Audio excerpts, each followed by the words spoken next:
We are Steve and Jill. Together, we've been buying and reselling land since the 90s. Our data-centric approach leaves our buyers asking, how can you sell it so cheap? Here on the Land Academy Show, We answer that and more. I'm Steve and Jack Butala. And I'm Jill DeWit, and this is the Land Academy Show. Today's episode number 2130, and Jill and I are talking about balancing data and instinct in land investing. Boy, I've said this before. I'll say it again. And I don't like saying it or admitting it, but it's the truth. There's more art than science in buying and selling land. There's more science than art in buying and selling houses. Oh, wait, will you repeat that, please? Yeah. There's more, you know how everybody says, well, there's more science to this than art. You can cut it sort of when you're going down the path, like tech development and coding. One would argue maybe there's a little bit more finesse and art than science to that. Once you have the basic building blocks, it's the same thing with land. I think there's some more finesse and art, certainly to what Jill does, than the science that I deliver. You can learn the science. The art is difficult for people who are like me. When it comes to houses, man, it's all mechanical. Because we don't buy houses because of window treatments and curtains and any of that stuff. True. We buy houses because the price per square foot is very low, and we know we're going to sell it to somebody who cares about curtains.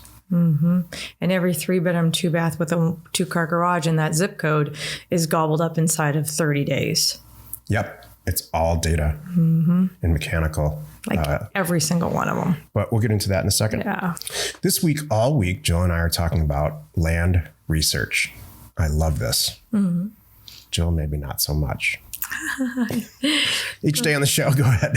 No, good. Each day on the show, Jill and I answer questions from our Land Academy member Discord forum, take a deep dive into land-related topics by your request. Okay, Jen wrote, for those of you who are mailing for mobile homes, what offer percentage are you using? Is it 35%?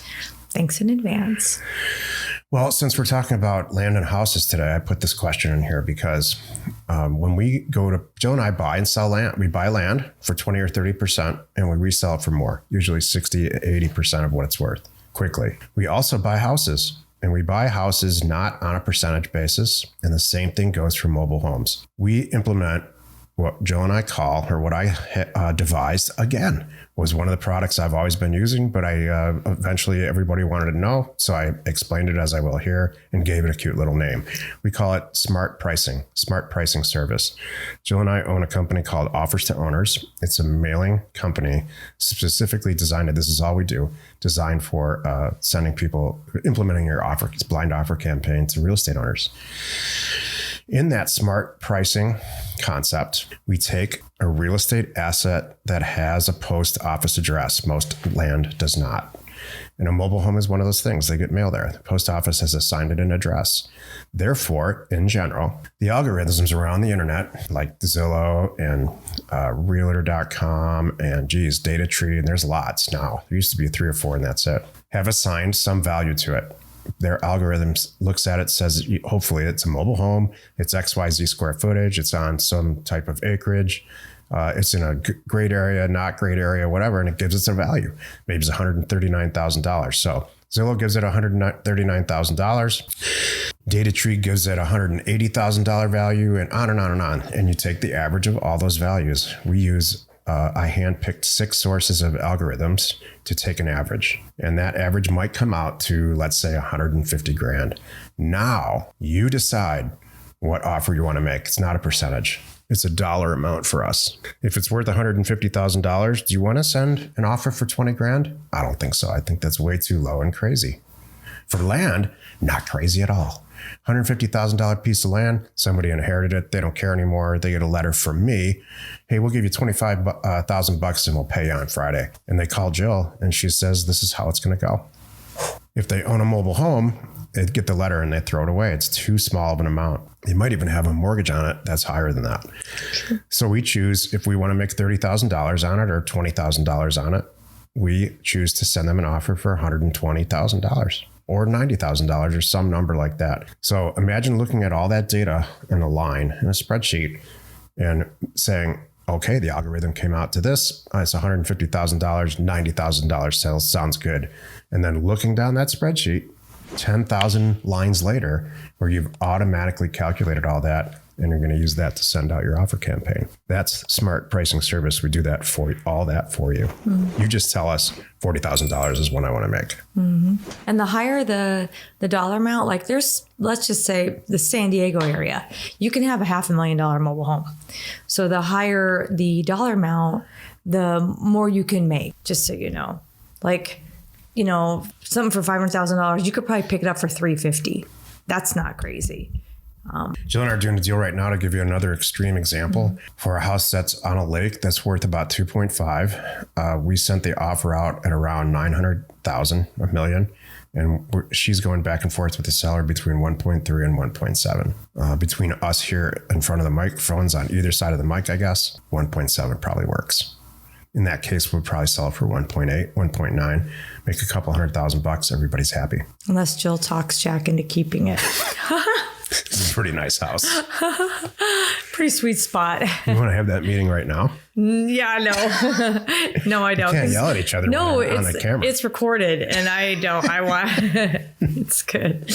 I don't want you to come back and remind me of what I said on air. So that's why. You don't want evidence. Nope. Exactly. Right. You agreed with that. Crap. Today's topic, balancing data and instinct in land investing. You know, at the end of the show, we say, we are Jack and Jill. Information, and she says inspiration. That's what this is about. Yeah. The information part is balancing data, and the inspiration part is the instinct or the art part of this. Yeah. So let's go back to the top 10 or so steps. Let's just make it real simple. There's the same amount of steps buying and selling properties. So you troll around or you fish around the entire country. You take a look at where you think you might make sense to send mail. But it doesn't matter what type of asset you're looking for, houses or whatever.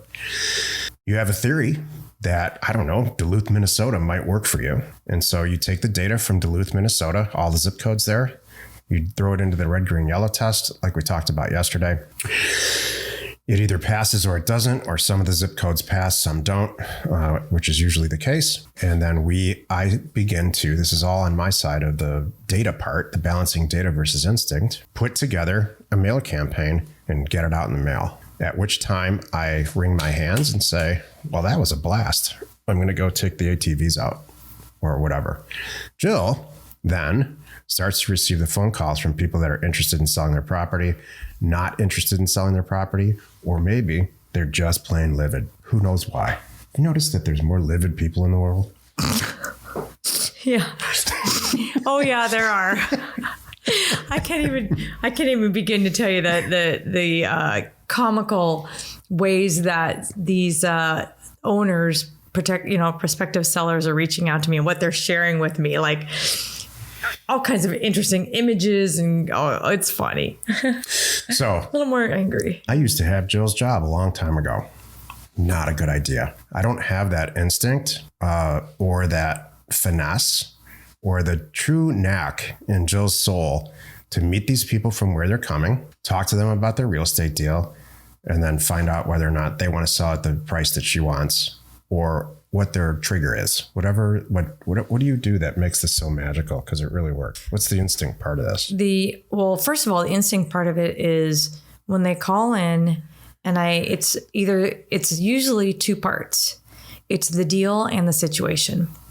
Because of their situation, they're willing to take me up on the deal, right? Then I look at it, and I was just writing some notes to myself, like it's instinct to me to go onto Parcel Fact, look at a deal and go, holy cow, because I have the experience. That's what I think. So I think it's way more in depth than that. I think you have just a natural, I think you were born with an instinct. Yeah, I can tell when what's really going on with them. Like even this one you just talked about where he's, digging in at 1.7. He doesn't need the dough. It's convenience, so there's going to be some convenience that I'm going to bring to it. I mean, and you're right. I know how to deal with these people. That's part of it. When to call them, when not to call them, when to let them sit a little minute, when to say, all right, let's go, how to progress and get them in, and on my team, basically. That's the thing too. I look at every transaction that I go into that we're going to do a deal, that the seller and I are in this together. Like the only person working against us is escrow. Really? Seriously, yeah. They're the only ones that's getting in the way because they need paperwork and they need this and they need that. But he and I are, the seller, he or she, and I are on the same page. We already shook hands. We're like, let's go. Now we just got to get the deal done. Yeah. Look, there's we have, for the early years of Land Academy. Again, this is our 10th year. The early years of Land Academy, we immediately attracted people that were engineers, that engineering type background, and we still do. There's still a ton of engineering or STEM related accountants, things like that, STEM related people that are in our group. And so very often in the early years, we would hold a Thursday call like we still do. Every single Thursday, we have a closed webinar for our members, and they would ask questions like, well, this doesn't work. I sent out 3,000 letters like you told me to. I got 300 phone calls back, just like you said that was going to happen. And then about 50 people kept calling me and I couldn't buy property. Well, did you call any of them back? No, I put my email address right on there and I put my phone number so they can text me. Look, this is truth time. This takes a huge amount of phone interaction with people and relationship building and trust building. And that's the real instinct part of this that Jill handles that I'm not hardwired for. I think I was thinking about this big picture too. So data versus instinct. Like there's even a little bit of instinct I think that you have going into the data part. Like you already have a good idea from your experience and instinct, like this area is going to be good. I think that you run your tests, to just confirm it, like your regular green test, to kind of confirm it. So yeah, I think that's a balancing thing right there. So I have the instinct, I think it's going to be a good area. The data is going to prove it. So then the deal comes in. I have an instinct that, it's right seller, right time, right property, right price, all of that. And then I even am going to use some data though too. I don't just like automatically, I go look at every deal and just make sure, because maybe some time has passed. That happens often. If the mail comes back right now, the way Jack is so good that pretty much if they agree to it, it's going to be great and we move forward. But maybe it's 5, 8, 10 years later, because that does happen. Now I'm going to go look at the data and go, is this still a good offer? Yeah. Maybe I want it, maybe I don't. Sometimes too, what's really nice is that I'm like, whoa, this is a really great offer. This area has already grown and this is worth, more than we even offered, it's way more than we were looking at back then. Heck yeah, I want to buy that. And I check the data to make sure. So there's some instinct there too. It's fun when instinct happens first, I think, for me. Instinct is first, like, oh my gosh, I think we have to buy that. And then data comes second. Or like, this is a great situation, instinct. Now I confirm it. That's how I balance it. And I think you have to have both. Here's an example of data instincts. You're exactly right. I never thought about this really.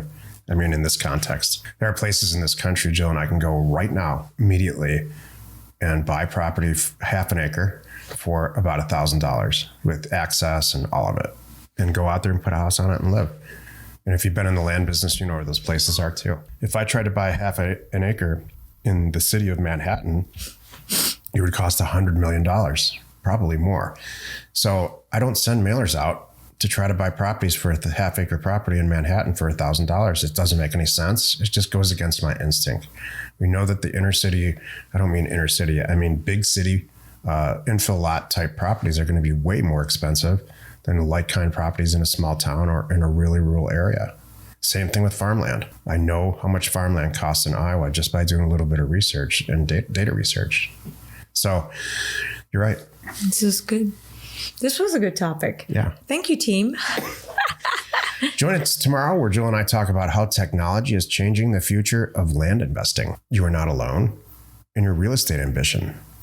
We are Jack and Jill. Information and inspiration to buy undervalued property. We hope you found our content valuable and we appreciate your support. If you have not already, please check out our channel and hit the subscribe button. And your comments and suggestions help us to create the content you're here for. Hitting the like button helps to support our channel's algorithm and gauge your interest for future shows.